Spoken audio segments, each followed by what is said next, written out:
गुरु शिष्य परंपरेचा पावन समजला जाणारा उत्सव म्हणजेच गुरुपौर्णिमा।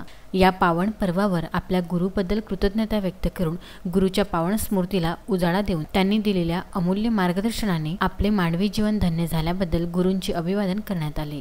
गुरुपौर्णिमेच्या पर्वावर महिला पतंजली नागपूरच्या वतीने होम हवनाचा कार्यक्रम आयोजित करून योगगुरु स्वामी रामदेव महाराज व आयुर्वेद शिरोमणी आचार्य बालकृष्ण यांनी संपूर्ण विश्वाला योग, प्राणायाम व आयुर्वेदाच्या माध्यमातून निरोगी राहण्याचे मूलमंत्र देणाऱ्या गुरुवर्यांनी आपल्या दैनंदिनात नकळत आणलेला बदल व त्यातून सुकर झालेला निरोगी जीवनाचा मार्ग, त्याबद्दल गुरूंची कृतज्ञता व्यक्त करण्यात आली। योग शिक्षिका विजया लांडे यांच्या निवासस्थानी संपन्न झालेल्या सदर आयोजनात महिला पतंजली राज्य प्रभारी शोभा भागिया यांच्या अध्यक्षतेखाली तर भारत स्वाभिमानचे जिल्हा अध्यक्ष प्रदीप काटेकार, पतंजलीचे छांजूरामजी शर्मा, माजी नगरसेविका नयना झाडे, नागपूर जिल्हा ग्रामीण समन्वय प्रभारी किशोर ढुंडेले, कोषाध्यक्ष दीपक येवले आदी मान्यवरांच्या उपस्थितीसह नागपूर जिल्हा महिला पतंजलीच्या सर्व पदाधिकाऱ्यांच्या उपस्थितीत गुरुपौर्णिमेचा उत्सव उत्साहात साजरा करण्यात आला।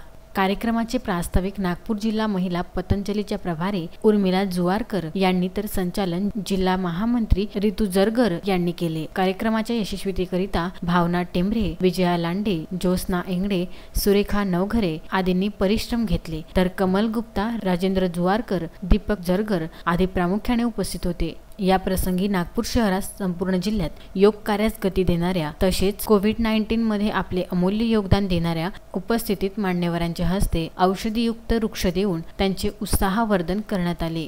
पियुष झुंझुवडिया, विदर्भ न्यूज, नागपूर।